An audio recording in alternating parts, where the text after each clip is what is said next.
Yada say yamwa kwa baby me Adom TV bedwam na uguso ehwe yada so mre no adaje ma me fa sedama Frederick Opticals said ombo mani hu ben me do mo ase papa wani de no ana ka ne nti ahwedi entwe me problem ma ho ansa ne ka say edwuma ne light he ma mo hu ban be hadwen ti wo ho bia weba na wako akocheck wani ewo Frederick Opticals woni Thomas nso wani ayi wisi wode na mo sa kokko check ewo Frederick Opticals eho nyame ya adom ase ye nyina ye nim ne ekoso ochena nyame ya adom a 1st July e ma mpani John Dramani Mahama ebetena so no oye ne se 1st July de emfansi ho ne ye mompaye na na awurade ase de odi oman ya bedri ochena wo kwa adwumo hye no nso holiday no be Friday but day na de ye observe ne de aye mpaye na nyame aye ya adom ama ye nya mpanifo a wo mo ka planning committee no ho aye no mba bedi nkomo ahwe ochena program lineup no it is say miankasa me senior Jackie Ankra where we kasama for National Day of Prayer and Thanksgiving e wa hase obapa onkwaso ahofe no a yada say na fe Imam Ishmael Okota Bedu enso ha peni onkwaso yada mo ase papa no pay fauta muni agro pepe no gina ha mo nyame nhira mo pa me didi ye se waje no white me didi ye se sade one more credit one more time so no yes you watch na 7:30 near ti akonya so e was State House would delay pay e be kwaja because e be sa call ayi kandanso na yakọ Muslim prayer why would delay e be affect bibia mum yemrantem na yenya ne ntem yensa nko yenuma so na ye fe ti me nam wase na me mom akọ ababiem ti we me nya ne ladies first na me mra etu atwere be ma bo ye ne ladies first na me nka se ahofe na adware o se enyaba senior thank you ne da se papa so nem sa Adom de me fie eno krepa enshoma ye shre ye be sa twen ono asaba ahofe no so wo ho aye fe dodo enti we di wada o ma fe yemfem National Day of Prayer and Thanksgiving yate a se bibi ye de kakra dum no fatu silent yemfa enhyase o twenyankopon ye adoma de na esi se de o kan ye o man panyin ene so ma ye si yembeto nsan frega na fo nyinara ni emra forecourt of the State House echina your Republic Day 1st of July yenya your sovereignty your fa in independence na dey march but July na ye Republic Day na odiesi na eni so se Republic Day no opese ye bompae na ye kabom se enkabom de enkoso eba na nansen ase wan hwe ni ya unhu se ye divide ye ho kase na medie me wo party we mu na medie me ye nkrani me ya kani na medie me nsum Kristo ana me ye traditional religion enti ya na feel say ye nye bako ye na ye refi say ye one people one nation under one God ti omampenyin na nisu aduhu sa de ka pese ye bom ni ye fa asedem nyankopon se de be ya obebie kwa ama ye na ye man no etimi a develop o pese ye count ye blessings wo hwemu a enkrofo ka se emu ye den but nyankopon hira ye bebre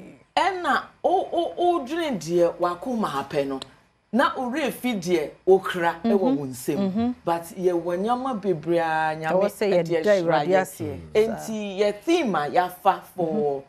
afi Thanksgiving ye reflect reset renew for national prosperity reflect nature say ye ndwindwin ye past failures ye blessings ye reflect on ebia boni bia mayew ana bibia wo wa yetia me na ye nkase ye de akoma pa ene akoma baako ebebom ni you ye can say humility ahobrase ene ayi asumdue ne ya bom na afede ya de nyame ase na watumi abue kwan amayen wo hwe abako time be ya e wo hefa me patro forecourt of the State House no de obi ani bebia wo opposite Accra International Conference Center and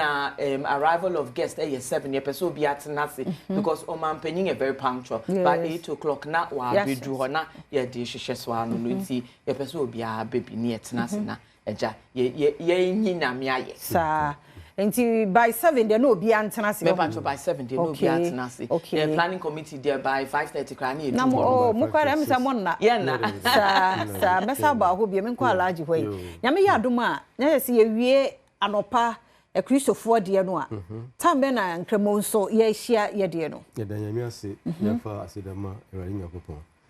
motifo gina enda ase afensu ye dan ye president ase committee wada ma ya ma no so kakra bo committee members ne ndo bi ase sir na adom ene ade ade aba ha no sir na sise ne am sister kai forecourt there no started ye fan say 7 there obedu ona je say why ma o 6 na ye also wo ho no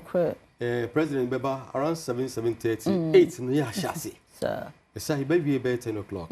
nti wie pe na ye call ye national mosque ho no started one program be started 12:30 exactly nti started 12:30 na your friend say you be ending by 2 o'clock. Okay. It is between 12:30 and 2 o'clock. Just 2 hours. You by end do 2 hours.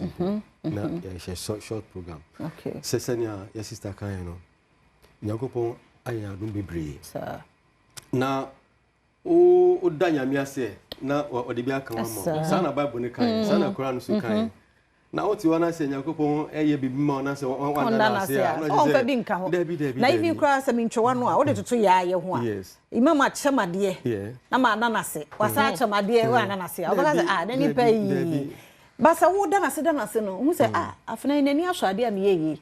nti ne no kra se oni bi kra obekọ akope because you are me bre me ho ada na se na ye ne de se hwe how much nyame a o ma ye nkwapa na nyame so de o pass da se wo kaya yesu ohili 10 lepers abako babeda no say it was 10 where are the 9 enti nyame pe ase sa eno hutina ye sister kan no ye reflective nyama nyakopon de ama ono nyama nyakopon aye ama o wo show pastor obo se nyama bebre nyakopon aye ama o na we no akwai se enye se bi ekremoni ana se jackie Christopher ana se betie nyina ye ba be ka bom na ya yesa asida na afensu udarase ni wie a na wasere no sa yes so wakumem o say o grateful heart and o ye bi kan sa ye mi kai say ye call Pentecost for penny honum o say e be da nyame ase bet ye o say ye bisa yes nti ye be asa na ye da nam se na ye bisa o say ye muisa no de be ma ye yes nti ye da na se wi a na che se ye dia tu nanim se na o man no wa nyakopon aboa ye no akodu no onfa be nka onfa mo sa nti ye hwe on say dwumade ye prayer and thanksgiving e dey enum be sumi ade e tichu be na yato won sa from na hwan na ye speaker ye o chena no pade no achana na pa Christian wana ye call Vatican ekokofa Cardinal Peter Jackson enya gro to make my idea papa all the way to the Vatican akakakra be pope no enti ye papa Peter apia Jackson and ebe share sermon na maye but on say akoye Day of Prayer, National Day of Prayer and Thanksgiving inti. Ya frère asofo nina. Inti ecumenical bodies. Just say bebia asofo bia wo bia no or baby Archbishop Duncan Williams asofo kum chacha. Just say from the north to the west obia baby. And for traditional religions so no ye do omashe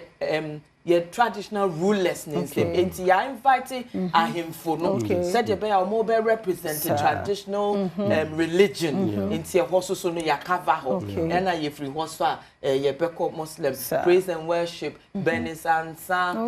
Tema Youth Choir beba Pastor Kofai just say nipa ne doors Tego sisters. Nipa ne doors Joe Metal, Perez Music. Obi a baby sis. Hey, na ye nyine ebe ko ode. Yes. Yes, I went down. And I mounted screens so yeah mounted screens it spill over no obi abenye bia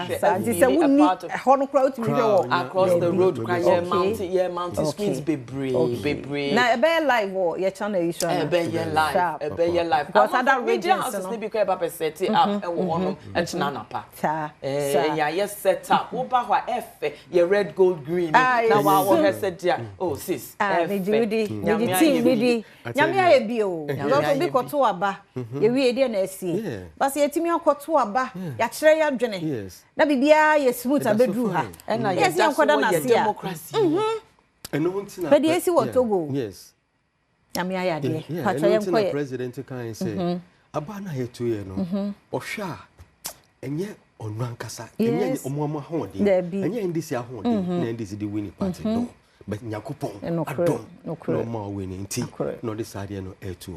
na adeba ko so a e fe pa ne se ye mpese ye be ne partisan ya tun safre MPP ya friend political parties ya friend former presidents just ya friend you making sure say empenyufo cover tracks ya friend obia ti echina no ye mpe a party colors be our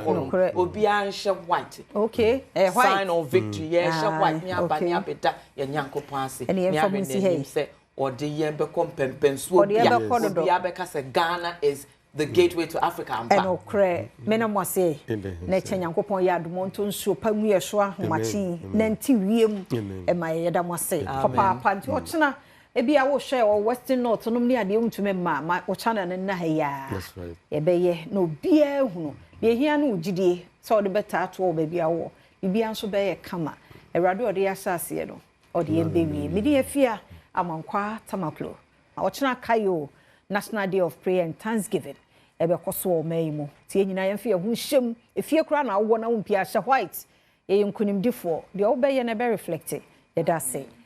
ye koi sister Sandy bi o ye guy ahosepe etwaso